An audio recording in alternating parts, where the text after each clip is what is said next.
我们要帮中信再添下一座冠军奖杯，是我们最大的目标。让你们看看什么是老六的历史。要拿冠军，我们要去小组赛了。先回到自己的八路下来，空档了，先发到老板，失去第一张首席。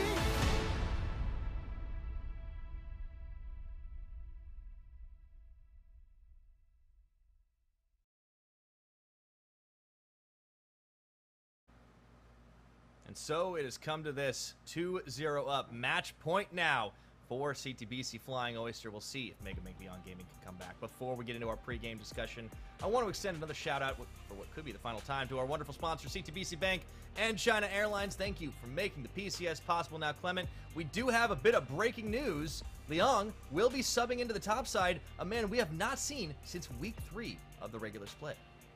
And the last times we did see him, he actually played the Sejuani and the Shyvana top lane. So I think this goes with the theme that if the regular matchup just is not in your favor whatsoever, then try to mix it up a little bit. I wonder what Liang is going to be coming in with. You know, he's always had a place in my heart because last time we were in Iceland at Worlds together, I told him, just play Kled. That's the only champion I know. And he actually played it. So hey, that feels like yeah, he's definitely someone that's willing to try. Okay, Kled is actually garbage right now, but hey, the Draven is banned again. I still don't know about this Poppy, but hey, we're gonna have to find out. Yeah, Beyond on blue side again. I wonder what this changes. They're going to actually go for the takeaway of the Kalista pick, and you know, Kino does like his more tanky engages, so we'll probably see it paired with something like the Nautilus or the Leona. Let's see how CFO answer. Yeah, this makes Sivir very hard to pick, so I think they will go with a Felios route. CFO are actually very comfortable that this is not available, so I just want to make everyone know. For 1 second, I was like, wait, no, we're on patch 12.14. No. We can't play Mila. You can't hey, LCS played it today, but yeah. That's Berserker. Oh, wow. CFO actually going a completely different route, just taking away champions here from Beyond Gaming, and I still expect them to go the Aphelios route, you know, the Aphelios, and then you go for it. But with this, they could just swap back to the Zeri and say we're willing to kind of play with the rough lane. Yeah, I mean, the Aphelios is always an option, right? They're gonna leave it in. They're gonna leave that up for an option. They can maybe flip it on the support side after the fact. But the Lissandra pickup for Mission is interesting. I feel like in like the hands of, you know, a Nesty, it's like gonna be like a weird carry threat. In Minji's, like I kind of feel like it's just a neutralizer. I think he actually had some really good games on the Lissandra because Beyond Gaming are mainly known for a catch and burst team. So Lissandra really fits that profile with how much damage she can get, and because that Glacial Path is a blink, you can actually get extended range over terrain. It's very difficult to predict sometimes. I think the game plan for Beyond Gaming is just going to be focused on bot lane. You know, this time, CFO, their bot side doesn't have something crazy like the Draven. It's a relatively easy to gank champion like the Aphelios. So you can just go in level 6, you can pile dive them, and I don't think there's going to be much that CFO can do about that. And you can see Beyond Gaming even banning away some of those crowd control supports that would make diving difficult. That's a good point. And with the ability to match pressure, I think both Mission and Minji could be making trips down there. So let's take a look at what the remaining bans are going to be. Both actually getting rid of a couple of supports. The Amumu to pair with that Kalista has been removed. So no extra long range yo-yo bandage tosses this time around. And the timer ticks down for CFO. They'll get rid of Leona, continuing to try and poke a hole in Kino's champion pool. After this, what's next? You're looking at an Alistar. Yeah, I think Alistar would actually be a pretty good ban here. You just want champions that can't they're gonna go for Renekton instead. That's kind of interesting. I almost don't feel like it matters what Rest plays at this point. It just feels like you're probably gonna lose lane anyways. Yeah. He's not even gonna take support this time. I understand Renekton ban. I think Renekton to Leah is just a very strong combo in teamfights, so they're gonna allow the Aatrox to go through. But I really would have preferred just keeping to ban the Alistar, like you mentioned here. Ooh. What you got, Leon? Are we gonna see an Aurelia today? Come on, lock it. Let's go. 1v1. Oh, no. This is what I want to say. Leon actually played a bit of rhythm here in solo queue. And he's never mind. All right. I was really hoping. I'm looking back at his spring stats, and I'm like, you know, he did have a Fiora game, didn't work out. He was definitely more of the Hullbreaker Tryndamere type, but I was thinking maybe he'd take it. No, they go for the safe pick. The Nars picked up.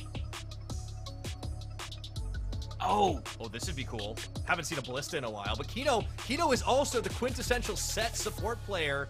Are they really going to go back to it with so many bans? I think they do. I think you. No! Ah! We're trying to think outside the box, and Benny is like, no, you guys stop trolling, okay? My CFO are going for a rundown. We're going to pick champions with mass crowd control. So, you know, Rakan is a fine champion. Rakan's a great diver champion as well. I think he is. Yeah, he is. They're just going to focus on the bottom side. And this is a good pick from CFO. I'm so upset we didn't get to see set support. Me too. I love watching Kino do that. Yeah, his level 1 play was so clean. He just walks up to you and trades your flash level 1. Doesn't care. He has his Hex Flash later on, and the lane usually goes downhill from there. It feels like something's missing without Kino set in the world. Yeah, something. Well, we'll see if this is going to work out for Megabank Beyond Gaming here. A bit more of a conventional composition. They do have a fair amount of engage. They can get the burst, but they have to find the targets. And CFO realizing, hey, all we got to do is deny that. And the Tom Kench comes in last for Koala. Yeah, CFO are reading this the exact same way we are. Beyond Gaming looking like they're just going to hard force tower dive onto the bottom side. They do have a winning lane. And if you think about the blue side terrain over to red side, it actually makes tower dives very easy. As a Lissandra, you can extend your range over that big part of terrain on the bottom end, go straight underneath your tower, or pop in behind the duo lane. So it's very, very threatening, very difficult to stop. I think it's a great idea here. The only problem for me is I wonder how much Rest is going to be able to get away.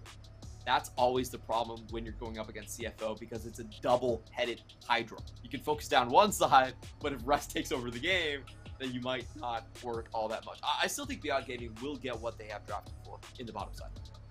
Yeah, I hope so, because that would give them an opportunity to at least blow a hole in one of the CFO win conditions. But as you said, I think there's a lot of heads to the Flying Oyster Hydra, to be completely honest, and I don't know if Beyond are going to be able to slay that one and get themselves back up to try and come back. They'd have to reverse sweep this to become the champions of the PCS Summer.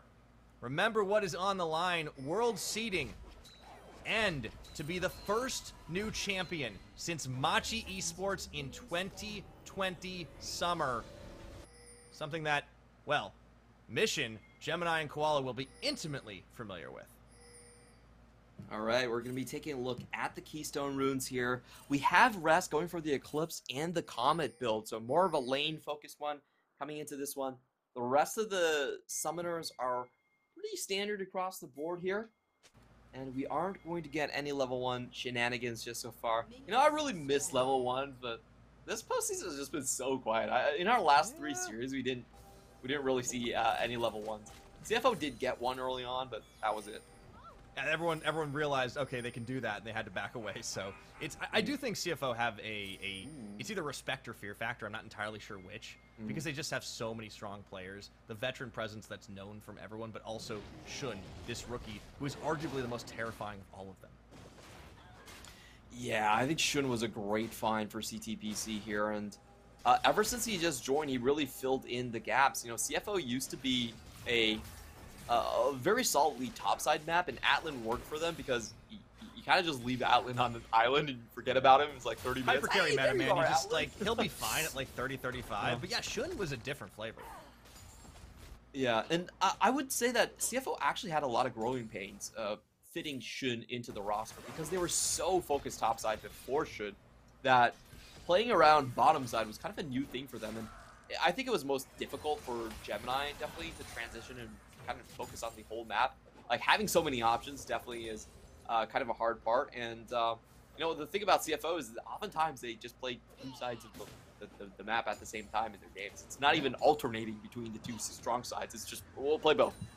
Yeah, I mean, when you win hard and can keep winning hard, why not, right? And I think another part of the way that CFO have been able to develop into such a ridiculously strong squad is Rest's self-sufficiency. He has had an absolute banger of a split. Some of the best stats I think we can see amongst the top laners. And this was in a split when we saw a lot of strong, exciting players come into the league. Like YS Chem immediately coming to mind there on Frank Esports. Like just a lot of like good 1v1 potential in many of our players. And Rest has been able to hang with all of them. Yeah, I think Rest is still the king of the top side right here, and he's getting a lot of damage down onto Leon. After getting bullied at level 1, he's turned it right back around. That sword has quite a lot of range, even into the boomerang. Puts down that ward early as he's looking to see if there's going to be another dive play, but nope, Husha is closer to bottom as he picks up Scuttle. CFO's bot lane has to feel a little bit queasy right here, as we do have lane control. Leon, can he get away from this one? Ah, burns the flash. Rest doesn't follow, but he's got the edge in the matchup. And that was smart from Rest as well. It was just, welcome back to top lane, Leon. You gotta feel bad for Leon, because he's just like filling in at the worst possible moments. It's like, oh, our mid laner's gone. I'll play mid, and last game of potential playoffs. Let's go. Yeah, I don't entirely blame Lekai though. Like, I mean, after what happened up top in the early game, I'd want to take a breather too. So yeah, we'll see if Leon stays in through the series if Beyond Gaming do take the win here. But all the same, it's already turning pretty good for Rest. I think Husha's going to have to make a lot of moves on this map. He's trying to power farm it up, and critically, he has been able to keep pace with Gemini this game. And that's something we haven't been able to say in games 1 and 2. A lot more focus on ganking early. Hasn't been that much action, and he has a very clear path of just going into the bot lane, setting this one up over and over again. The matchup naturally favors the side of Wako and Kino, and he's just make sure that there is no interference from Gemini. Now we are getting to the point where it's almost, ooh, big trade, flash. Okay, that's nice. They get the heal out of Shun. That could be massive here. I think he might go for the dive play, and they're actually even going to bring Minji, but so is Mission. They see him. Looks like they go for the counter collapse instead. The Vault Breaker over the wall. He gets it blind. Good intercept. Finds it blind, and the claws followed through. A double knockback, and the seismic shove might be enough to keep Mission alive. Woo, that was close. Oh, good fingers on that one right there. For sure, Beyond Gaming expended all of their gap closers, so it's kind of easy to hit both of them there. But Mission barely survives here. Now Husha might go all the face checks. I don't think he expected that one. He's still tanky enough. And if you got to be face checking, you might as well be doing it with the Tahm Kench. Shimai's here too as they bring everybody around. And Beyond Gaming getting cold feet on this. Kino rooted. The turn for Minji, rather, at this point. They actually get the knock up on the Abyssal Ignite goes down. And Minji's forced to flash. Ignite does get burned on the opposite side. I think you still take that trade for CFO. They stuff the dive attempt. Yeah, big win for CFO for sure here. They don't expend any, only Ignite for that one. They get the flash, and I think most critically, they actually allow Mission to reach level 6 first. So it could be possible for Mission to actually flip the script and pay the visit towards bottom lane. Yeah, you're saying it's Mission possible this time around, huh? Yep. Oh no, he missed the cannon. It was Mission possible on Syndra too. I was gonna say he was too busy cringing at that, but unfortunately, everybody misses him sometimes. Oh, Leon, he's got the shove back, but Rest actually gets the him world to take ender as 2 he tower forced that shots. one. Actually flashes behind, trying for the 2-step, just dodging around him, dancing, but Leon was able to use a bit of fancy footwork himself, and the finisher is there, but no, Husha coming in for the body block, and Rest may have finally bitten off more than he can chew. But he still walks it back to the safety of tower. Still no first blood. Oh boy, that was so close to getting over there, right? I think if Rest managed to land that Q2, he should have had the kill right there. Oh, but meanwhile, Gemini not going to go for it. Ground. She's not going to go for the deletion as well. Man, it was something else to see him back in the Syndra and just have a masterclass in it. But now he's on to Leah's job. Different yet again, back to the more comfortable setup for CFO's Mission. In this game, it's a slim gold lead for Beyond, but that's evaporating. Only about 200. Do want to mention that Leon, after all of that, did retake the CS lead into the top side. Now 52 true. Over. And bot lane, because of the sort of zone out that we just saw, is also ahead. So Beyond Gaming this time around, they have a lot of different lanes to play through with this Lissandra. I think what we're going to see is Vi trying to free this Lissandra in lane. it's very easy to gank Mission, and afterwards just move into one of these sides. You see the pings going down. Yeah, they know this is happening. Husha, though, waiting for level 6. He's still a little behind the 8-ball versus Gemini, who just dings it himself, backing away. There we go. Let's see if Husha immediately turns for the play, and I think he's hunting for it, but he's happening in vision of the minion. Minji can maybe stop this back, but they can't all in just yet. Yeah, he might be considering going topside as well, because Rest should be very easy to kill.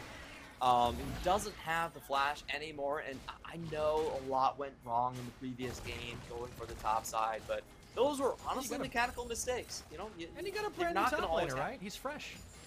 They're actually going to opt into this Herald, though, and this is something that Beyond Gaming do very well, is have early Herald control. If Gemini can steal it, that'd be one thing, and he might actually try. Oh, no! You gotta be kidding me! What a cheeky monkey! And he flashed. I mean, that's worth it. The factor alone is worth it. That's so not fair. He just pops in for the 200 gold. He's getting away with murder. Gemini, you can't do that. This is highway robbery. I mean, he's not going to get the eye, but, like, true. Neither is Beyond. That was actually a massive swing. It's a tilt factor. Yeah. Oh, when the gold league was only 200. Yeah, but if you think about it, it's 200 local gold plus 2 guaranteed plates valued at 320. So that was over a 1k gold swing just with that smite steal. Also, by the way, how many junglers would just like be like, I don't want to do that. Like, they're about to take it. I'm gonna die if I do it. Gemini's like, nah, zero craps given about it, man. He's just going in. No cares. B1 do get a dragon off of this, though. The Ren definitely gonna help out to try and secure this one. They get the smite down. Easy to like. So that is a good start with the winning lane, using that advantage they have. Yep, and you can tell CFO aren't trying to contest this all this much. The bot lane very strong at this point, and also has plenty of catch condition. So I think the composition for CFO is going to evolve to be more of a 4-1 type of comp. The problem here is that Rest still isn't ahead of Liang. You know, despite all of the flashy outplays early on, Husha did change the matchup. So I think if CFO don't get Rest somewhat ahead, he's not that useful compared to the Gnar in the front line either. So this is going to be something we have to look forward to. Their composition doesn't work all that well without Rest being able to pull some attention in side lane. That's true. It did build it up for the lane as well, so if he's not able to get the outplays, not able to get the kills, that is an opportunity for Beyond to just have a lot more going for them on the map, and Husha come in for the lane gank now. Gemini could match. He's a little more interested in his Krug camp right at the moment. Oh! Rest dodges out. Gets the ult. That was pretty telegraphed. Oh, Rest knew about it the entire time. Rest is just ridiculous. Oh my. BM King indeed. Oh no, they didn't see Gemini coming. Liang might, but it may be a little too late. Has that flash. He may be forced to use it here immediately. Yeah. Respects it. The hop was still on cooldown from the previous play, so he had to walk away from that one, and that's going to be another big win in the top. A lot of damage there in the mid as well, so Mission can now look at plates, or at least a single one. Oh, CFO, they're still swinging on the gold, and they've been able to stay safe, deny the Husha ganks. Must be so frustrating for him this series. Has had so little ability to impact the early game, something that has been a hallmark of Husha's game-winning strategies for Beyond Gaming. Yeah, and if you look at the position here for Mission, he's playing this so safe as well. He's not even going beyond the 2 torches in the mid lane because he knows that's where Beyond Gaming is most likely going to throw all of their attention. Yeah. They're finally setting up for the dive, though. Look at this amount of vision control. If they see Wukong coming over to the top side, I think that's when they're going to decide to strike. We have Vi in the bottom lane. We have Wukong heading top in his normal jungle pathing. But at the same time, CFO also just doing such a good job at just denying opportunities. You can see Shun backing in that time as well, just to make sure that, you know, nothing's going to happen to him. Ooh, look at this Mission. He was starting a back himself, but actually realizing maybe he can make a play. The Weaver's Wall. There's no flash on Liang here, and there we go. Gonna look to cut Liang out of this one as he tries to duck, dip, dive, and dodge. I don't think it's gonna amount to much here. Does get that hop and hyper proc, but someone was gonna get it. First blood at 12.5 goes to Mission. Mission even, Rest even gives over the QQ signal here. Beyond Gaming are going to strike on the other side, and this is what their play is made for. They have to go in. But they go for that one, actually managing to find the cease and desist onto Shun. However, into the tower they go, and that's going to be a big old move in by Gemini. Shun taking Husha out of this, and Wako trying to dodge away, but Koala sticks to him like glue, licks him down, and they will be able to swing it massively. 3 kills on the dive, and it may be more. Minji is out in no man's land. Uh-oh. Right into the waiting arms of Mission. I'm sorry, that was just too picture perfect. He wanted to get the execution. Gives it to Mission instead. Image is taken seconds before disaster. Yeah, that's a hard one. We'll watch this again, and the most critical thing is that Beyond Gaming are forced to commit to this one. They have 4 people here, but they miss the initial vault breaker onto Shun just a little bit too short. He gets the Gravitum and all his damage down onto the target, so this turns into disaster, and CFO are even going to get the bot lane first. This is the win condition. This is what Beyond Gaming drafted for. And Are we really going to watch this again? Its head. Oh, dear.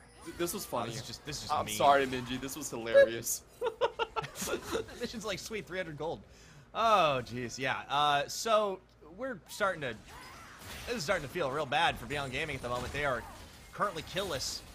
Have the dragon. That is about it. Plates fall, and the gold game is just out of control. 4,000 in the lead of CFO. They have definitely got better return on their investment here. CTBC Bank. Aiming to be champions. This would be a clean sweep. To be completely honest, I feel like this game is always, like, from my analytical perspective, it's already somewhat in the dustbin. But I also felt that way during play-ins when we were going up against the Turkish team in GS. And it's even further in the dustbin right now. But I will continue my story regardless. Because we were there. We were 2-0 down against GS. And you know what? Beyond Gaming, they found their nerve. They found their footing, and they came back to win that series. Sure, they didn't beat the Korean team, but they did come back. And maybe this is where it starts. Come back themselves. Rest gets dove on. Lockdown. Husha does get the kill. They go right back to the Herald. However, they're losing a lot of pressure on the bottom side while it's all happening. We've also got a Hextech Rift, so the mobility shenanigans are going to be in full swing for this Game 3.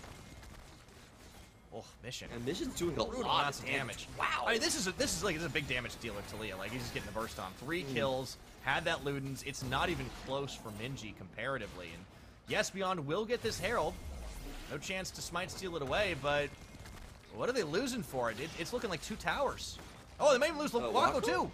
Woo. Okay. Just taking He's got that rocks to the head. calculated. Yeah, it's a little bit weird move from Wako. He's maybe just resetting afterwards. He's about to go back to buy his Mythic. But still a big cause of concern. And CFO up 4,000 gold right now. I still think there's a chance for Beyond Gaming to just use the burst here, but they need to find it on the correct target. And Mission is going to be the prime one. He's so fed at this point. He's also running the cleanse, so he's going to be hard to truly focus. But if they want to win a team fight, it has to start with him. Absolutely. All right, so we're starting to see Mythic buys on the Beyond Gaming side. They already have the Divine Sunder, but now the Immortal Shield Bow comes out. We're waiting for Minji to get his finished as well. And that's an opportunity for them to at least go toe-to-toe, but they're so far down the gold game. This is starting to feel a little bit rough. Shun just having a blast on this Aphelios after the dive goes awry. It just seems so many times in this series Beyond have forced on the dives, and it's been stuffed by the hands diff that CFO have. Yeah, just able to outplay in those crucial moments. Honestly, Beyond Gaming, I felt like they had the correct setup. If they were able to chain CC Shun, he should not have been able to use those Gravidums, those Moonlight Vigils, but, you know, failed execution, really dooming Beyond Gaming at those critical moments. They will get something back in the bot lane, but this is the yo-yo that CFO are playing. Every time you see Beyond Gaming group up and make a play, there's someone that's getting solo farm on the other side of the map. There's always something going on. CFO are able to at least take advantage of any force on one side to get something on the other. They may lose out in a little bit of overall trade, but they never completely give it up. And something you gotta love to see about this team. They're so active. They're always making a play. Maybe that play isn't always the wisest, but they go all into it. They really just like channel the aggro, and for a bunch of experienced players plus this incredible rookie performer in Shun, this team, there's just a lot to like. I do want to mention, because of the way that these two sides are trading, there's a 4-level advantage on CFO right now. Because that whenever they're trading something, there's someone alone in the side lanes, while Beyond Gaming are splitting and losing some of that EXP when they go into a grouped up phase. So, you know, this is one of those things. If you're grouping up and you want to take objectives that way, you have to guarantee it comes with kills or neutral objectives as well. Like, you can't just take a tower and be happy for grouping up as a 3-man. That is something that actually loosens your potential for comeback in the later phase. Koala. Dive Kina was able to get out of that one keen enough to move away. But now, with the advantages, with the position, starting to set up control for when the Baron comes online. I feel like CFO might be strong enough, might be feeling themselves enough to just start baiting this out early. They don't have to, obviously, yet, but a minute away, and there'll be another Dragon there in prime position to take it if they don't get collapsed upon. The 4-1's in full swing. Yeah, and Rest is, I don't think Rest has necessarily established a massive lead in his own lane, but because Mission can move across the map wherever he wants, just by virtue of his presence, he's able to shove in. So, CFL Shun, now the target. Collapse from multiple sides. Okay, Shun pops his Gale Force, looking to... Oh! Flashes away the Gnar of Liang, respecting that. He was caught out of position, but he crucially gets away. A really nice find there coming in from Beyond Gaming. And if I'm Beyond, I would definitely trade the TP for all summoners onto Shun. That might be the way they come back into this game. We have a Hextech Drake, the most important one of them all on 12.14. And they have the correct setup this time. Beyond Gaming, they just need to focus on Shun, take him out, and there goes the rest of CFO. Yeah, it's all sums down.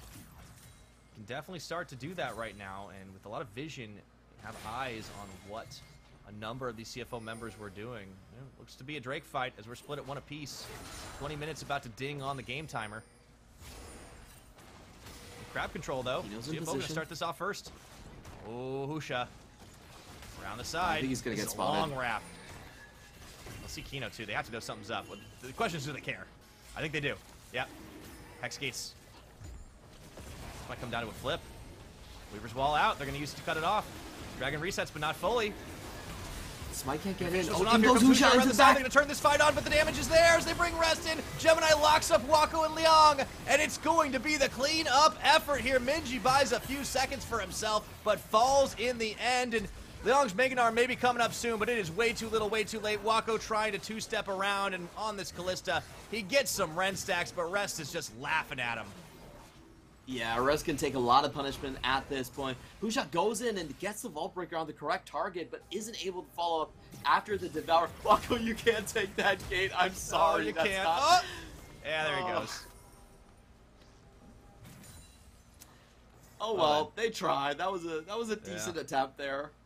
But I think Husha played that a little bit too fast. I think going for the Smite was probably the better plan right there.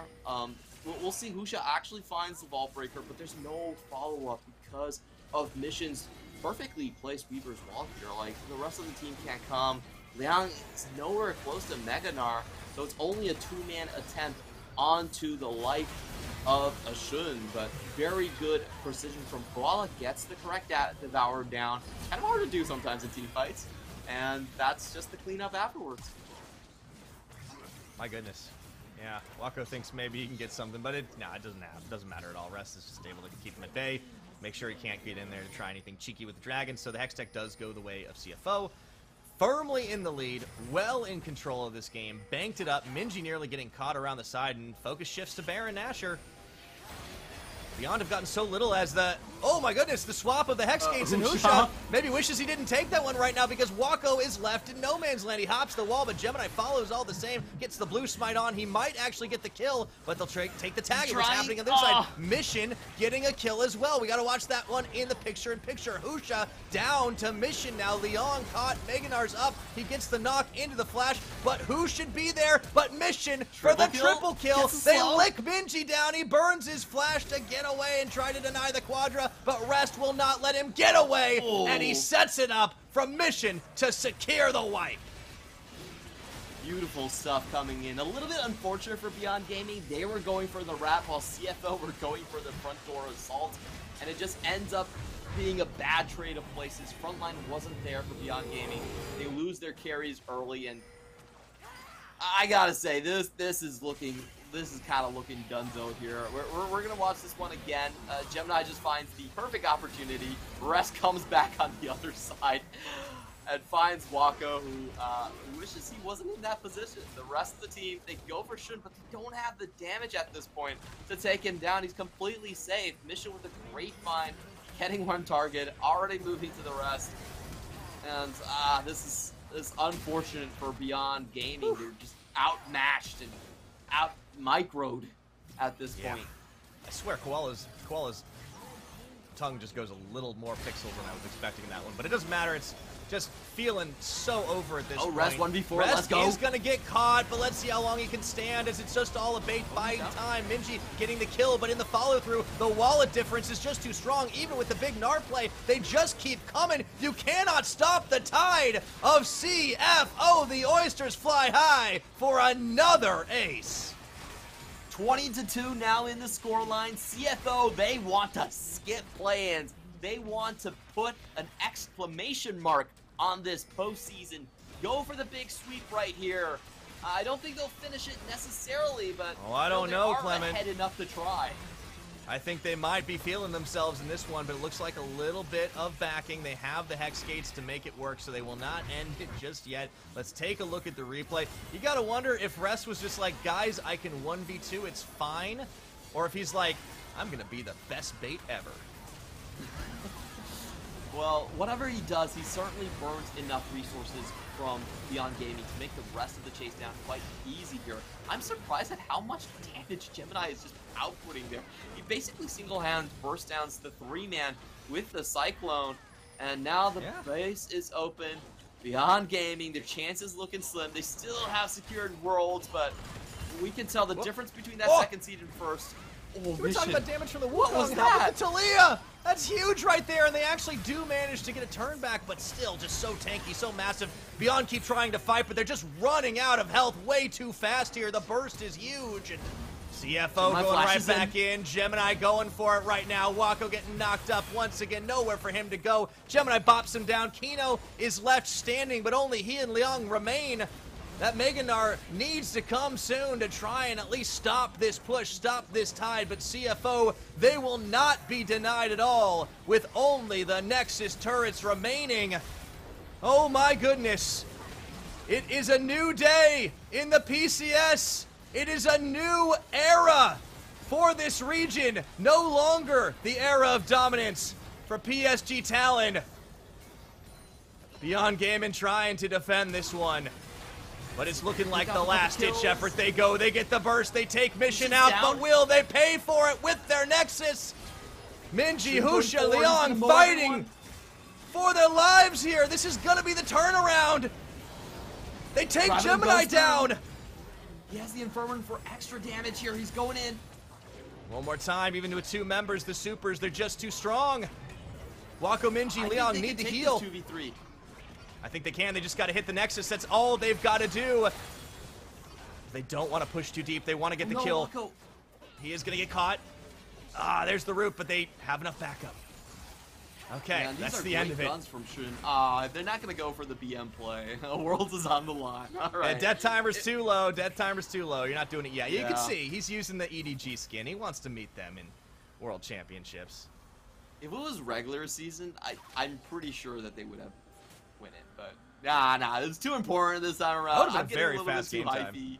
Hey, so am I, man. But also, you gotta point your eyes to the confidence level. At the very least, in some of the item buys. That is another Medjai's for Mission. I think he's earned it. Yes, he died, but you know, then he bought it afterwards. Yeah.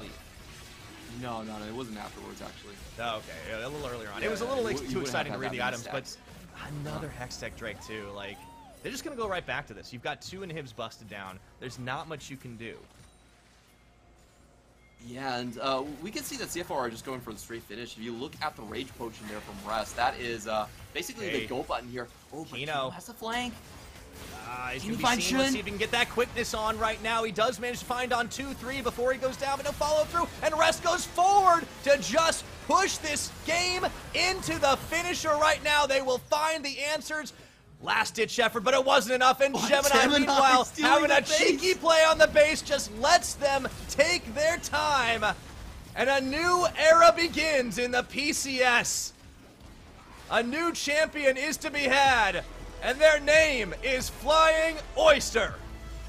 Congratulations to CTBC Flying Oysters for taking down the 2022 Summer Finals here. They do it in style, a clean 3-0 over their opponents here. And I would say, like, I constantly think that the team with the best individual talent, it's only a matter of time before they can gel together, they can find their macro chaps, and then win into the playoffs. You know, it took them a while. CTBC, they were competitive in spring versus PSG as well, but that mid-game macro always kind of lagged behind. The individual skill wasn't enough to push them through the top, but this time around, it was clear as day that they just completely eclipsed Beyond Gaming, honestly. Beyond Gaming didn't have enough answers against them, and CFO finally proved that just individual talent overall is going to end up being the trump card in the PCS. Certainly the case. Veterans across the board with one incredible rookie mixed into this squad. You can take nothing away from our summer champions, our first seed representatives of the PCS, the World Championships 2022. Whew. Man, CTBC Flying Oyster, this team looking so darn good. In their first split, they get second place, upending the apple cart, as it were. Second split, they're champions. And for the players that found success on Machi Esports in 2020, this is a return to form. Yeah, this is a huge one. And, you know, I think for a lot of our international viewers that are looking at this, we can't kind of explain the sort of differences with the 2020 Machi squad here. At that point in PK's career, he was already more of a weak side player. But this is very different with Rest. Rest is first and foremost a fighter, and a lot of the times he actually plays in 4-1 type of compositions. So mechanically, he is through the roof. I think Shun is also, you know, even though Bruce was a very, very touted rookie, you know, he's playing in, still playing League of Legends, but in a different game, or a different console, I will say. There you go. Different device. Yeah. A different device, yeah. But Shun, I would also consider him a bit of an upgrade here as well, because not only does he have the early game, he also has a late game carry picks to go along. I would say this is a much, much stronger version of the 2020 Machi X team that we sent to Worlds as our first seed. And you have to remember that team did take a win off of the NA representative, even though I think that was their only win. But we'll see how this World Championships, because I do have to say that this is just like it's a team that's just chock full of raw talent that's also been proven over years and years and years. Like the veterans on this squad have been hard-boiled and tested. I think if you want to look at just pound for pound the overall strength and just like look at who maybe is like the weakest player, I think it's Mission, and that's terrifying considering what he did this series. Yeah, absolutely here. And the strange thing about this iteration of CFO is I don't even think Mission needs to do all that much. He just needs to wait for it, because they can play through both sides of the map. This team has so many winning strategies. They have so many opportunities. I love how this team plays because they aren't afraid to go for commitments. They aren't afraid to force the issue, even if they coin flip it, right? Like, it's almost a bit of like an old school LPL style strategy. And I do think that one of the things we criticized like a team like PSG in the past for was they sometimes would be a little bit afraid to go in including this split. They went for the 90-10. And I think that sometimes costs them, not only on the international stage, but also here domestically. And a team like CFO is a very different bake, a very different make. I really, really like what they've been doing. And let's watch this team, all smiles, lift the trophy. For some of them, it has been years in the making. Rest hasn't held this since it was the LMS. Wow. And for the former Machi players, they come right back into it. Shun in his rookie year, lifting the trophy. Congratulations to our champions of the Pacific Championship Series, CTBC Flying Oyster. I'm so happy for all of these players here. You know, Mission has been in so many iterations, and it's just amazing that he's been successful on all of them. This guy goes all the way back to 2015 when he was picked up as a prodigy by TPA, the legendary squad that won Worlds. They saw potential in him to, you know, kind of stand behind Toys and get that, well, Toys, I don't think Toys was there by then, but, you know, they definitely held him in. It was a long, long time in the making for him to get here. And then you have Ress, who I think has quietly been the best top laner for a while in this region, finally getting a team that I think fits all of the different calibers here. A lot of times Russ wasn't able to show his stuff in the internationals, but now he has a team that I think understands him, allows him to play more of that side lane style, doesn't constantly call him in for team fights. So all of these players have found their match. They found a great organization to compel them, and I truly see greatness for CFO. I think CFO is going to be even better than some of the PSG attempts that we have sent to internationals. I think there's a lot to be hopeful for this squad because, again, yeah, not only are they incredibly talented, but they just work so well together. They're decisive. They did take a little while to ramp up, but considering how terrifying they were in spring, it's even more incredible to see them at this place now. A well-deserved win, and what a way to start a new era of the PCS with a sweep. Yeah. Nothing against Beyond Gaming. They had an incredible run to get here. They will be our second seed at the World Championships, a position that they will be familiar with from last year's performance. But CFO just stand alone. Nobody can contest them. Yeah, CFO, they have no weak spots. That's the thing about these teams here. It's like, even with PSG, you knew they kind of had a weak early game. Minji on Beyond Gaming, you know, the mid lane is always kind of a problem. CFO don't have any of those early laning deficiencies, and I think their team fight's actually pretty mature as well. The only thing I would say about CFO is that a lot of their mid-game macro decisions do end up being a little bit subpar. I would say this is still a team that, communication-wise, I actually think PSG is a better team when it comes to those macro calls. But a lot of times it's just the better hands. Yeah. Hey, that's what matters at the end for some of these squads, and I do like to see it. Yeah, there could be a risk of them getting, you know, maybe out-rotated, out-communicated. But if they win every fight, even if it's not a favorable one, well, it just doesn't matter. And they were able to stuff so many attempts from Beyond Gaming. The forces coming left and right this series, and they just denied it. I think this team understands how to play attack and defense in the laning phase. Yeah, maybe there's some stuff they can clean up in the mid game, but I am so excited to see the squad at Worlds. They do not have to play through the plans. They are going to have a lot to prove for the region, an absolutely worthy representative. And I also want to see Gemini because, you know, despite Xun coming onto the scene, Gemini might be the one that has actually grown the most from 2020. This guy has been almost quietly MVP status, if not for some of the, you know, mega PSG mid laners. He's not the flashiest, right? But you're right. He has grown to be able to do so much for his team and also kind of make it look like he's not. So people never really think about him. People really never focus on him. And then, surprise, he's getting the massive Wukong engage, and he just stuffs you. He can even be a carry in his own right. His Viego is terrifying. I think this is a team that genuinely has 5 deep threats. Yeah, I think the Machi squad would not have been half of what it was without Gemini. I mean, the youngster one with Jimin and Lee Kai, and on CFO as well, it's kind of underrated, but Gemini really opens up so many opportunities for them. This is someone who has a terrific mechanics, can still go into the Lee Sin, can play the tanks at the same time. But for this game, the MVP again will go to Mission. 14 kills on this attempt, 35% damage. Oh boy, you know, he might not play a lot of champions. He might. This is honestly, individually, probably Mission's weakest split. But when it comes down to it, he's still the one to challenge when it comes to laning phase. This guy can play weak side. He can play strong side. He can be an incredibly consistent player. I think the tilt factor is always a bit of a problem, but he trusts his team around him, and he's always able to be relevant. I think he might have the highest floor of play of anybody in our region.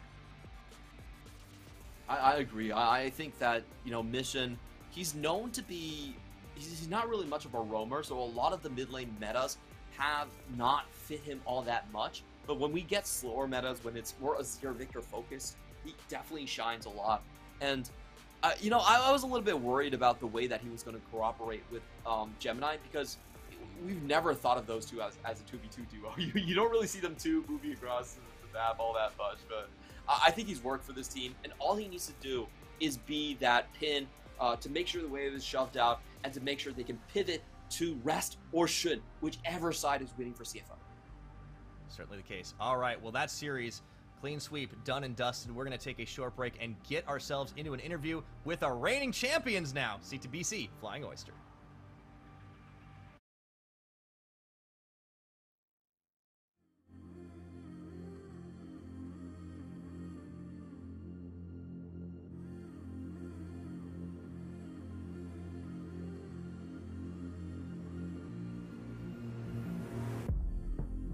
On the road, sky turns to gold. I've seen the sign on the skyline, urge in my soul, gotta let go. I've had enough of the hard times, got a taste of the sun, now I gotta reach the horizon, yeah. Are you coming along? Cause I got the current to guide me, let it guide me. I'm coming home.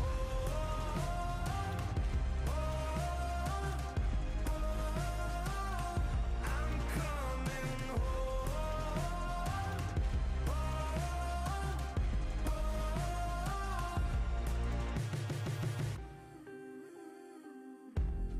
I start anew, sky turns to blue, waving goodbye to the moonlight. I'm gonna drive, follow the lines, leading me into a new life. Got a taste of the sun, now I gotta reach the horizon, yeah. Are you coming along? Cause I got the current to guide me, let it guide me. I'm coming home.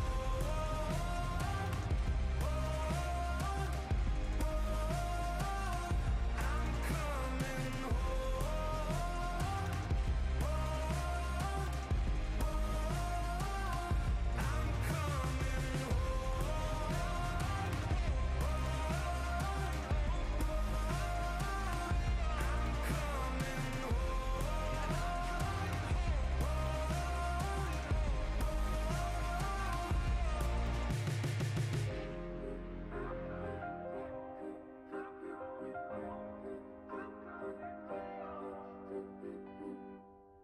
I'm coming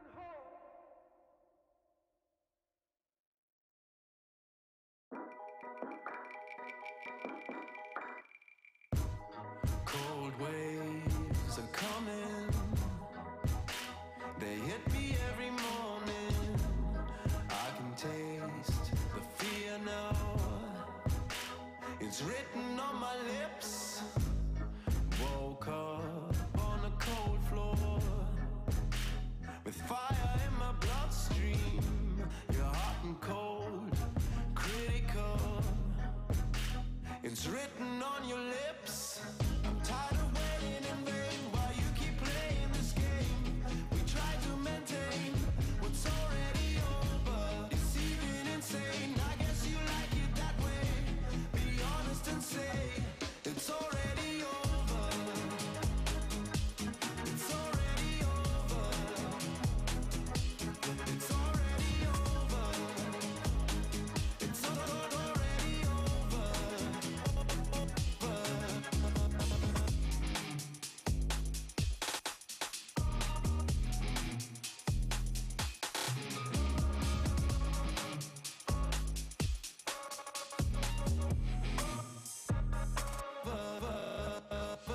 Hold my head underwater, I'm your villain, and I should never be forgiven. Hit me like a stray dog, tell me what to do. Just let me know what I am to you. Cold waves are coming, they hit me every morning.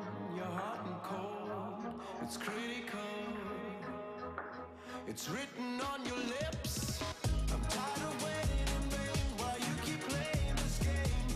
We try to maintain what's already over. It's even insane. I guess you like it that way. Be honest and say it's already over. It's already over. It's already over. It's already over.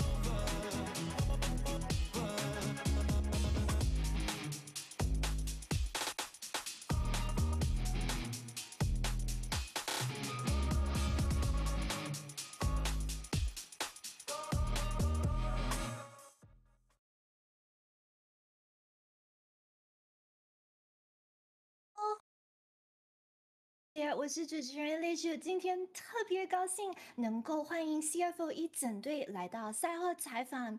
Hey guys, I'm Richu and I'm here with our newly crowned PCS Summer Split Champions and World Representatives, CTBC Flying Oyster 夏季冠军 CFO， 你们好。大家好。So firstly, congratulations on the win. You guys are finally PCS champions. How do you feel? 那恭喜你们今天终于成为 PCS 冠军，可以先说一下大家的感受吗？那交给双子说了。我讲就好吗？大家呢？世杰先了。今天感受如何？今天感受打完就很开心哦，然后就表现的也都很好，就超乎预期。你吗？只有你吗？我自己的话蛮感动的吧，就是毕竟去年觉得自己成绩没有很好，然后今年能跟大家拿到冠军就很开心。So 我的话 rest， 好，没事，你先说。要不然5个人我记不了。So Rest said that of course he's really happy. He said that he actually thinks that his performance today exceeded his expectations. He wasn't expecting to do as well, so he's really happy about that. Gemini said that he's actually very moved because he thinks that personally last year his performance wasn't too good and he didn't get a lot of individual results. The fact that he's able to become the champions this time around, he's very happy. 请继续。换我的。应该很开心吧，就有点出乎意料，因为之前就是 Gory 加入 PSG 的时候，就觉得就是这一季可能打不过 PSG， 但这次我们赢了，我就觉得好险。小申，我觉得就当然是非常开心。然后我第一年打嘛，对我来讲意义蛮重大的，这样，然后努力都值得。那呢？我的话就非常开心嘛，毕竟有人就为自己生涯就再添加一座冠军这样。So, Mission said that it's also a bit unexpected that they were able to win today because he thought that at the start of the split, when PSG added Gory into the roster, he thought that PSG were going to be unbeatable. So the fact that they're able to win them in the playoffs this time around, he thought it was a bit risky, but they managed to do it. And then Shun, of course, he said he's extremely happy. He said that because this is his first year of professional play, Champions has a very big meaning for him personally, and he's super happy. Koala said that again, he's also, of course, happy, and he's able to add another Champions title back home for him. So my next question I want to ask you, everyone, also, were you guys less nervous for today because you already beat BYG once already on Thursday? 那毕竟周四的胜部决赛已经赢过 BYG 一次了，今天赛前大家的自信还有期待会是什么的呢？感觉我们5个人其实就是赢完第一次 BYG， 然后拿门票后，大家都蛮放松的。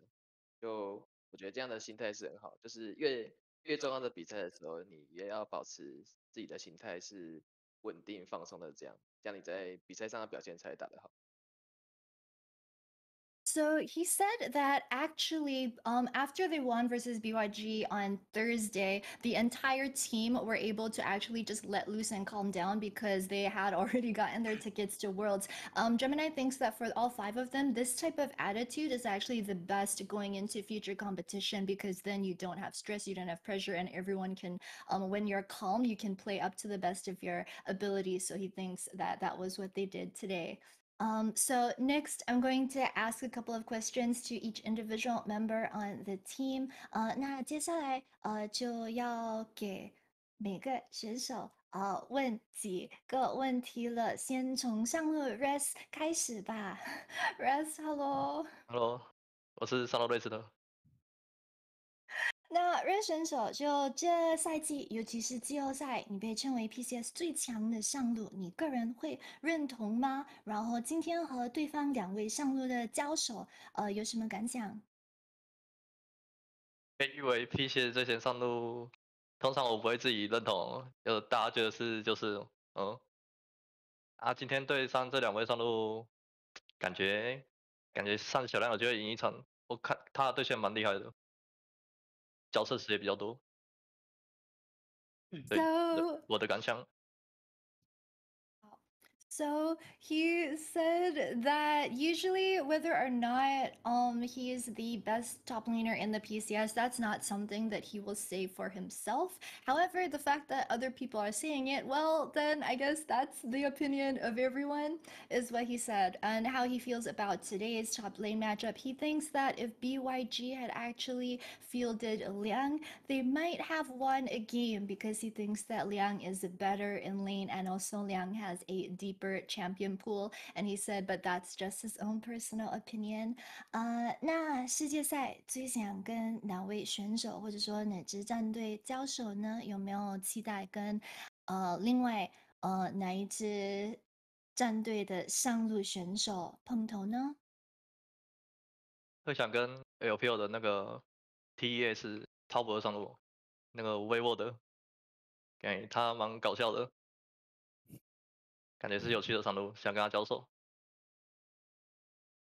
So he said that he's looking forward to facing off versus T as a top laner in the LPL. He thinks that he has a very interesting playstyle and that if they lane versus each other, it will be a very interesting match up. So the next question I want to ask is that today's series also historically we see you BM in game every so often, and today's game, for example, you and Kino were in bot and just stutter stepping for a bit.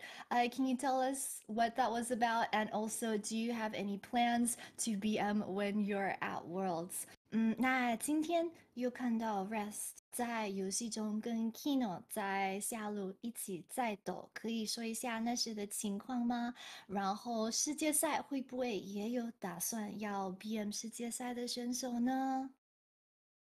那时候情况，因为已经差不多赢了嘛，然后就很不忍心杀他，看他一直在那边跳，就是这样子而已。然后世界赛的话，应该不会吧，还是会尊敬一下对手，先好好赢下来，赢下国际赛比较重要。So he said that today when he was BMing Kino, it was because they had pretty much already won the game at that point, and he saw Kino just kind of like standing there and kind of shaking a bit, and for him, it was irresistible, and he had to join in, and he had to just kind of BM Kino for a while. He says that at Worlds, he does not intend to BM any of the other players because he wants to show them some respect. However, he does think that winning their competitions and their games at Worlds is more important than, you know, the casual BM. 那 Red 选手是赢才会 BM 呢，还是说输赢都会呢？输赢都会有，心情好就可以了。通常还是要认真，不然后勤们都很凶，经常都被骂，还是不要乱来比较好。So he says that that it doesn't matter if he wins or loses, he will tend to BM. However, he says that he doesn't dare to do it as much. He needs to be more focused and more professional because the CFO staff are a bit scary. They're a bit more strict, and so he gets scolded very often. So he doesn't dare to do it as much. All right, thank you so much. Next, I want to ask Gemini a few questions. 好的，接下来就是想问给 Gemini 的一些问题。那个 Hello，好久不见。好久不见，终于上采访了。是啊，先跟大家打个招呼吧。大家好，我是 CF 的 Gemini 双子。So, my first question I have for you is after narrowly missing out on the Spring Split Champion crown, did CFO as a team expect to win finals this season? 那第一个问题想问给哪个的，就是自从春季差一点点就错过了 MSI 还有春季冠军到现在，队友们有没有期待这会成为夏季冠军吗？以及在打季后赛的过程中，大家有没有认为成为冠军的可能性变得越来越大？觉得春季就冠军赛最后一场有点失利嘛，就我自己玩的蛮差，然后才害队友一起错过最后一场的胜利。然后我觉得，其实我是从我们中信找我们，然后组队跟我说队员名单的时候，我就觉得我们今年一定都会是冠军，就在 PCS 里。Oh, he said that for the Spring Split Finals, that series, they really missed out on it. It was very close. He said in that game number 5, he thinks that it was his own personal mistake that he kind of lost steam going into game 5, and he was the cause for his teammates not being able to get the Spring Split crown. He says that ever since the start of the year, when the organization approached him to join and then showed him the roster for this year, he has always felt that this CFO roster was going to become PCS champions. 那就是在季后赛过程中，就是你们比如说周四的时候已经赢过 BYG，那个胜部决赛之后，有没有觉得那个成为冠军的可能性就变得很大吗？我觉得自己是觉得有吧，像我可能刚刚讲的一样，就拿到世界赛门票之后，就心境比较放松，然后我的话是能表现得更好。So he said that yes, they did feel as if like their confidence was growing, especially throughout this last week of playoffs with the win versus BYG when everyone, as he said just now, managed to calm down and play their best. He said that for him personally, he did feel as if there was room for improvement. So talking about your performance getting better, can you rate your individual performance today? 那可以评论一下今天的表现吗？就是跟哪个刚才说的，就是说感觉个人可以表现得更好。那今天可以评价一下自己的表现吗？自己觉得第一场有点乱流之外，2、3场都打得还不错。就我后勤有跟我说，我可能2、3场也会都玩猴子，然后就叫我第一场打完的时候赶紧吃几根香蕉，然后吃完表现就还不错了。So he said that besides a couple of mistakes in that game number 1, he feels as if his performance in games 2 and 3 were pretty good. He said that the staff actually approached him mid-series and told him that, oh, like, you know, if you're going to play Wukong in games 2 and game 3, then eat some bananas right now to get that energy up and to boost your performance. So the next question that I have for you, of course, is going to be, who are you personally anticipating to play against at Worlds? 那哪个在世界赛有没有期待跟哪支战队或者选手碰头呢？自己的话，最想还是在遇到 Yankos 吧，因为从我第一次国际赛 IN 的时候就先败给他，然后前年世界赛也是被他们双杀，所以希望如果可以遇到的话，能再复仇。So he said that for him personally, he's looking forward to facing off against Yankas. Ever since his very first international competition where Jim and I went into IEM and played versus Yankas there and lost to Yankas, he's been thinking about it. And also the previous time at Worlds, they also got double killed by Yankas. So if he has the chance to meet Yankas again, he would like to get the revenge win. All right, thank you so much. The next questions I have are going to be for Mission. 东山你好，你好自我介绍。 ，Hello，大家好，我是米选。 So it's been 2 years since your last domestic title in 2020 summer. How do you feel right now? 那东山选手就是上次在 PCS 赛区夺冠已经是隔了2年前的事了，今天终于又拿下决赛，感受如何呢？觉得好险吧，因为昨天看他们打勾玉的时候，就是一直祝他们，然后一直祝他，然后他是很多次可能让队伍比较难受。我可能觉得我今天也有机会发生一样的事情，但好险没有就是送太多，所以就觉得蛮开心的。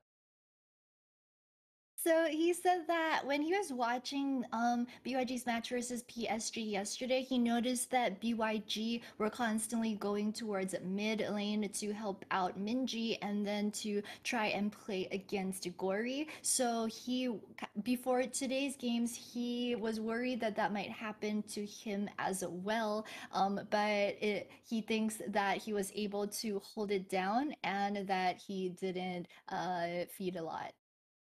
So the next question that I want to ask is, are you excited to meet real Faker at Worlds, or are you more excited to face off against Caps again? What would you say to Caps this time if you see him at Worlds? 那想问我们的 PCS Faker 会期待在世界赛遇上 LCK 的 Faker 吗？还是比较期待再次跟 Caps 对战？如果跟他对战的时候，你会跟他说什么呢？我可能比较想遇到 Caps 吧，然后想说 Caps 真的很强。哟。So he said that personally he would actually rather face off against the Caps instead of Faker, and if he sees Caps, he would tell him, Caps, you really are strong. So the next question I want to ask is, do you feel as if the latest patches in terms of mages coming back in the mid lane have been very beneficial to your personal playoffs performance? 那会觉得近期就是大法师的版本会对自己在季后赛的表现有利吗？应该有一些部分是有利，但是因为我可能比较少玩阿里跟赛勒斯的关系，所以可能导致就是 BP 可能稍微比较难做一点，就还是就有好有坏。He thinks that there's good and bad. He thinks that because for him personally, he doesn't play as much of Ari and Silas, so that causes CFO to have to ban out Ari and Silas, and he thinks that it makes it harder for the team to draft. But besides that, yes, it has benefited him, but there are good and bad points about that. So besides Caps, is there anyone else that you're interested to face off against at Worlds? 那除了 Caps 以外，在世界赛有没有想跟其他选手碰头呢？还是说战队？比较想遇到 V5的 Rookie 吧，就因为其实我的打法跟就是学对线，然后是怎么玩大概都是学他的，所以我就蛮想跟他打打看，也可以从他身上学到一些东西。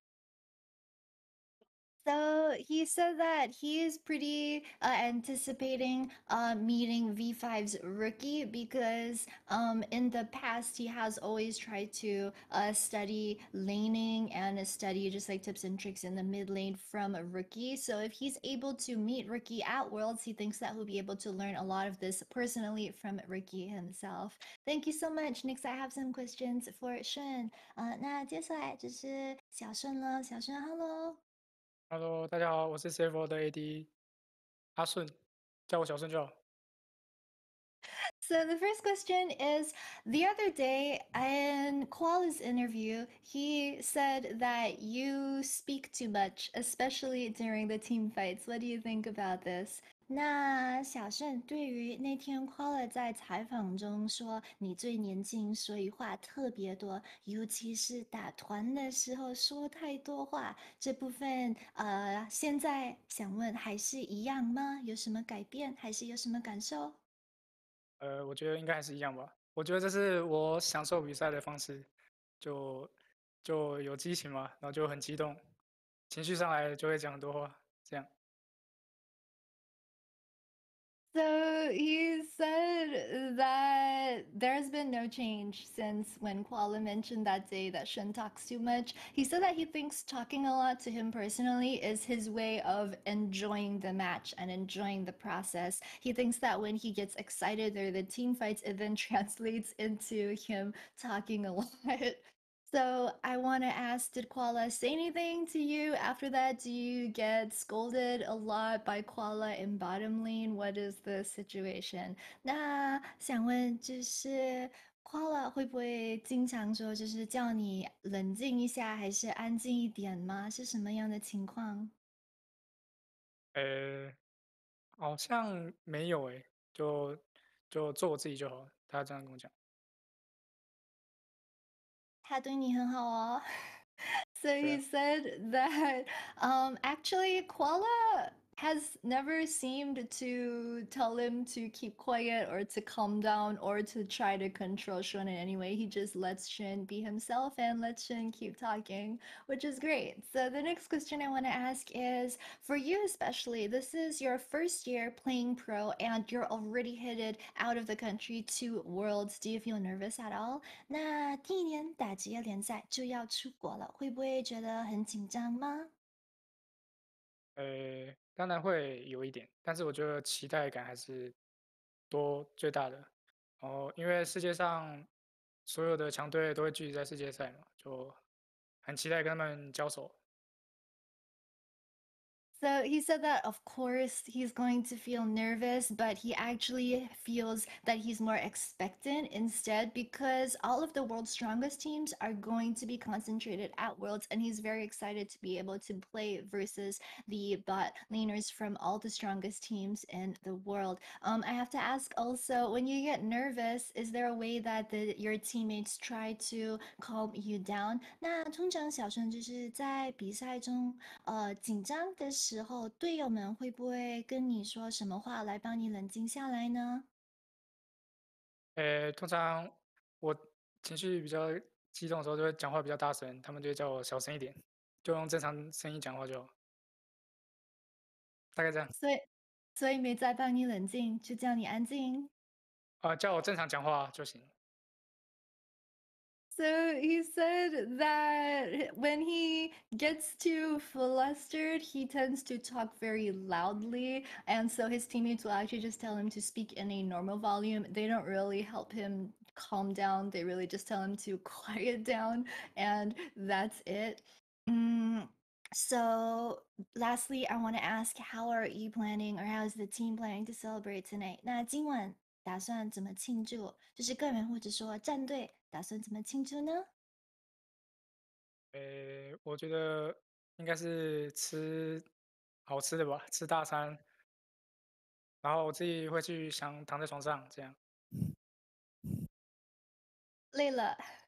So he said that that probably the team is going to go out and eat something delicious. The team is probably going to go for a big meal together tonight, and after that, he has plans to just lie down in his bed. So lastly, as you mentioned just now, you're excited to face off versus the strongest teams in the world. Which players, which teams, or like which AD carries are you particularly looking out for? 那小生刚才也是有提到，就是很期待对上世界赛最强的下路，想问就是可以分享一下，就是哪一些战队，还是说哪几位 ADC，你个人是很想碰头的呢？讲两个哦，就一个是 EDG Viper，还有那个 T1 的姑妈，这样，我觉得他们都超级强的。He thinks that two ADCs in particular are very strong. It's EDG's Viper and it's T1's Akuma Yushi. All right, thank you so much. The next questions I have are for Koala. Koala, 你好。好，是谢佛的夸了。那首先想问小强的问题就是，Koala 好像是 CFO 当中年纪最大的选手，那队友怎么会叫你小强而不是强哥呢？就因为从小到大，大家都叫我小强吧，然后就是跟朋友讲，就是他们都叫我这样，然后我就觉得他们叫我这样就好，也不用叫强哥这样。So he said that it's because ever since he was little up until now, he's just, so I asked him that Koala is the oldest member on the CFO squad. So, why is it that he chooses to use the word small in front of his nickname instead of asking his teammates to call him bro and show him a bit of respect? He says that since he was small, he's just gotten used to everyone around him just using that moniker and that nickname for him. And he said that whenever he meets new friends or when he talks to his friends, he's just introduces himself with the small in front of his name. So that's what he did for his teammates. So my next question also about your ID is, why did you name yourself Koala? Do you find koalas very cute? 那 ID 为什么会取成 Koala 呢？是不是觉得无尾熊很可爱，还是有什么其他原因？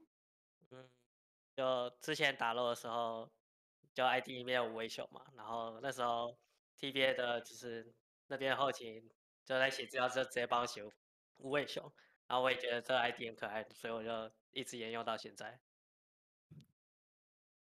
怎么改成英文的无尾熊 Koala 呢？你说夸了？啊？你说怎么改成英文的吗？因为中因为他们写资料的时候都是写英文的，所以我就这样用。How? So he said that ever since a long time ago, his leak ID was always the Chinese characters for koala, which was Wei Xiong, and he was always using that because he thought it was very cute. And then later on, one of the TPA staff also they agreed that it was cute, and so they decided to use it when they were writing down koala's information. They registered it as that, and so he stuck with it up until now. As to why they eventually changed it into the English word for koala instead of the Mandarin, it was because, well, they recorded it like that, and he's just been using it like that until now. So, in Thursday's interview, you said that you were going to wait until CFO became Summer Champions to say that you were the best team in the PCS. So, can you say that now? 那前几天采访的时候，你就是说要等到 CFO 夺冠之后，才能说 CFO 是 PCS 的最强队伍。现在能够自信的说出口了吗？就 CFO 赞。好尬，好尬。那好像不是，那好像跟 CFO 是PCS 最强队伍有一点差别哦。因为 CFO 赞，所以 CFO 才是最强的。啊，那你那天不就跟我说 CFO 赞不就好了？那天还不好意思说。So he said that CFO thumbs up. He did say CFO is the best team in the PCS. He says that the other day he could also have said CFO thumbs up, but he felt a bit too embarrassed to say it that day. So the last question I have for you, of course, for you personally, who are you looking forward to meeting at Worlds? 那这个问题给跨选手的就是世界赛，期待跟谁碰头呢？ T1的下路吧，然后最主要就是还是想把自己世界赛的表现表现好，这样，因为近几年可能打世界赛都打得不太好，所以一直被臭这样。So he said that, of course, it's going to be T1's bottom lane that he's looking forward to playing the most. But he said that for him personally, it's more important that he shows up at Worlds and that he has a good personal performance. He thinks that his performance in the last few years hasn't been very good. And so he's been getting a lot of flack from the audience and the fans for that. So he wants to put on a good performance this year. So the next questions I have to ask are for the MVPs of today. Did you guys expect to get the MVPs based off of your own performance? And do you maybe have any message to your staff or to your teammates? 那接下来的问题想问给今天两位 MVP 选手，好像是 Rest 还有东山选手，就是今天拿下今天的 的 MVP 感受如何呢？有在意料之内吗？然后有什么想跟队友或者说后景说的吗？就蛮感谢后勤吧，因为他就是很相信我，就是不会逼我玩，就是可能我不适合的英雄，然后也不会因为就是我可能几次死掉之后，就叫我不要打凶，就是不要对线给压力，就是他们希望我都照我的打法这样，就是他们很相信我打法，然后也很相信就是我后期可以 carry，就觉得蛮欣慰的。Oh, Mission says that he wants to particularly thank the staff on CFO for believing in him, because he says that there were instances in the past where, say for example, if he dies a few times early on in the game, like everyone still continues to believe in him and they believe in his ability to carry in the late game. Also, the staff won't force him to play champions that aren't personally suitable for him, even if they might be strong on this patch, so he has a lot to be thankful to them for. 那 Red 选手呢？感受非常开心，而且也没有在意料之内。就因为打职业很久，就一直觉得努力跟结果不成正比，然后就很感谢阿奇教练收留我，也很感谢中期有创立这个战队然后最感谢还是3+1战队把我放出去，真的很感动，都快流眼泪了。不然我努力那么多年，感觉都看火龙都可以一直输我，就很不知道感觉输到哪里。反正就谢谢这个公司吧。这可以免费说的吗？是可以免费听的吗？还行吧，不太会讲这种话。总之打世界赛会好好打的，之前表现也不好。加油啊！ So he said that for him, he's going to work hard at Worlds to go try and put on a good performance. He wants to He wants to thank his teammates. He wants to thank his organization for CTBC Bank, of course, for creating this roster at the start of the year and allowing everyone to come together and giving this roster a chance. He would also like to thank his previous team for allowing him to leave and join this current team. And he says that his performance this split has been very good. He's been able to beat Hanabi in a lane as well and put on those good performances. So lastly, I know we asked Shun this as well just now. How is everyone planning on celebrating? Is there maybe like a favorite cuisine or restaurant you guys are going to? Will you all celebrate together? 那最后一个问题，就是刚才也已经问给小生了，可是想问给大家，就是大家打算怎样庆祝呢？就是 CFO 可能你们每次去吃团饭的时候，是有没有什么特别喜欢吃的餐吗？还是打算有什么计划？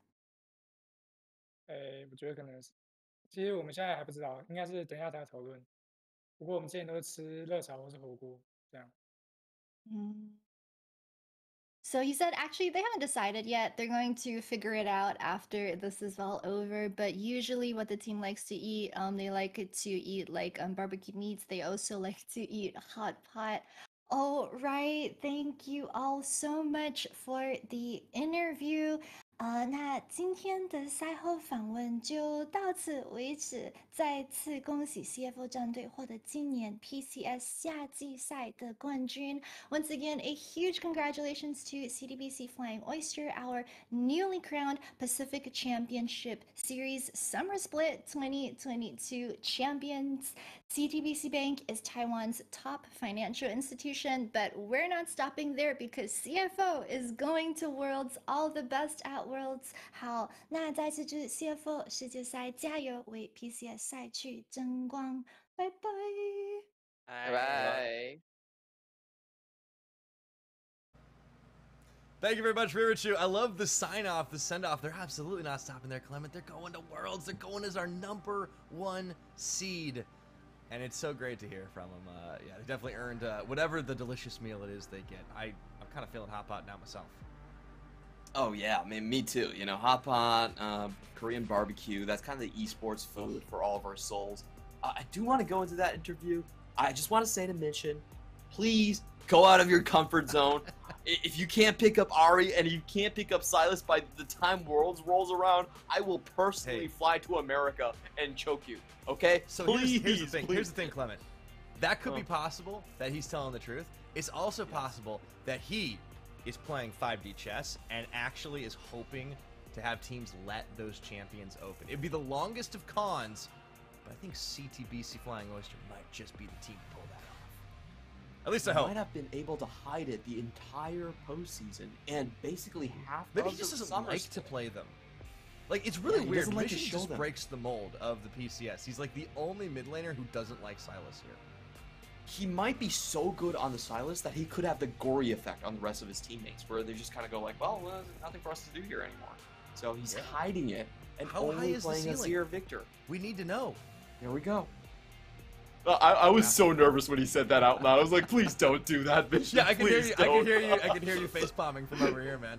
Either way, though, it's still good to hear from this team. I think happy. you know they have to be pretty happy that they won this one. Yeah, I feel like we really are sending our best team, our most talented, our most skilled team. Maybe they have a few rough edges to iron out, but honestly, this is gonna be fantastic. And you know what? We are done and dusted with the series. We have ourselves a champion, but we are not done yet. We have some awards to dole out. Let's go ahead and hear them. Welcome to the 2022 PCS Awards ceremonies, where we celebrate our player performances starting from spring split to the end of summer regular season. 欢迎来到我们2022 PCS 的荣耀时刻，让我们一起来回顾选手从春季到夏季例行赛的结尾，他们的精彩表现。Without further ado, for our first awards, let's take a look at our most potential player award. At third place, we have J-Team's Enzo. At second place, Frank Esports Pretender. And at first place, Frank Esports again, YSKM. This new player in the PCS has had the most solo kills in the summer split and is our most exciting player to watch. Congratulations to YSKM. 那 YSKM 呢？他在夏季赛总共执行了19次的单杀，是我们所有选手当中最高的一位哦。那非常非常的感谢 YSKM 精彩的表现。Coming into our second award, we have our Most Improved Player Award. At number 3 on the list, we have J-Team's Enzo again.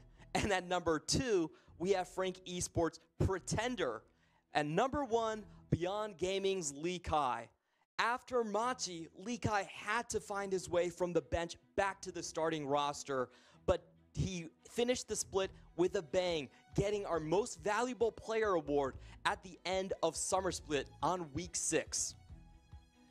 第一名的话，恭喜我们的立凯选手得奖哦。那在 Machi 解散之后呢，立凯其实要一路从板凳再杀回去先发的位置哦。但是他在最后第6周呢，也成功的获取了第6周最佳选手奖。那我们恭喜立凯选手。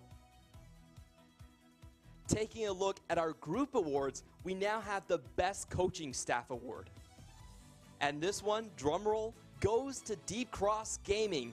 We have all of their members presented right here as this is a group effort. But of course, we have to especially mention their coach, ENZZ, and their analyst, Cold Ice, for those amazing draft picks and a surprisingly strong second place finish in Spring Split, leading the J-Team universe.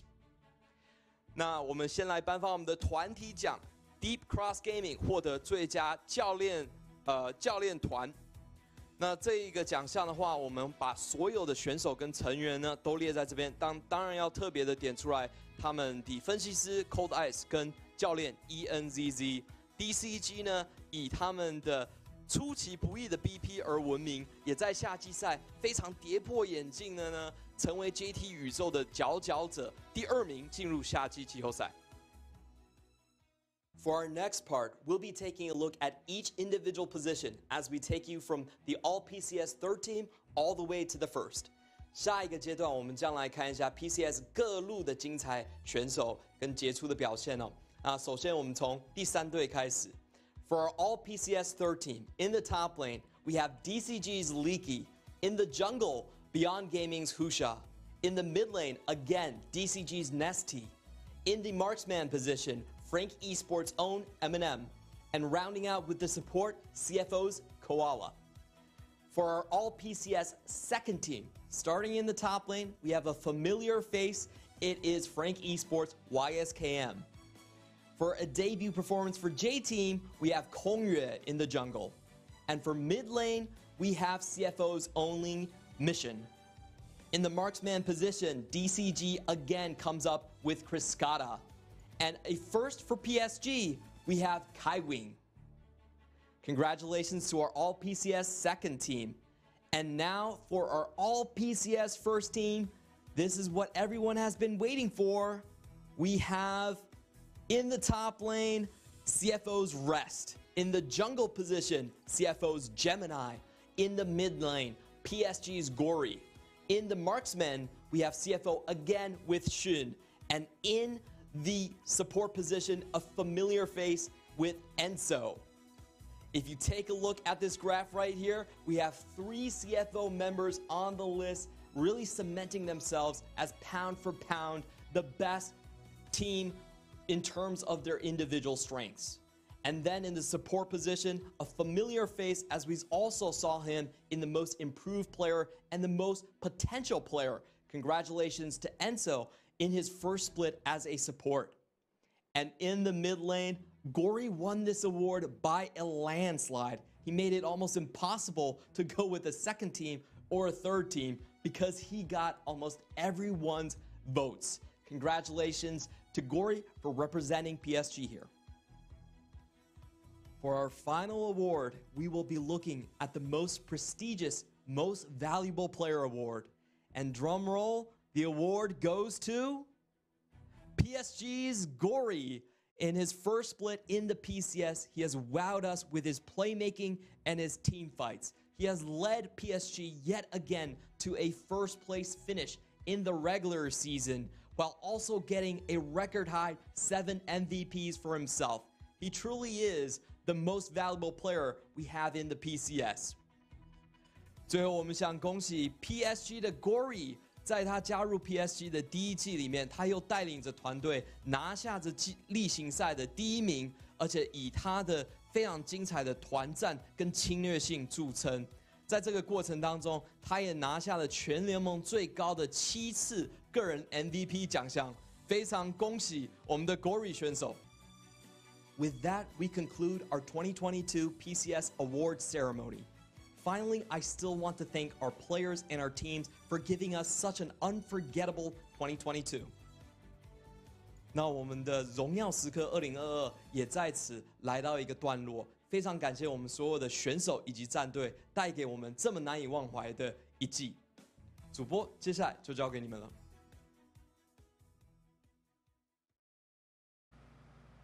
Thanks very much, Clement. But there's 2 of you. How did that happen?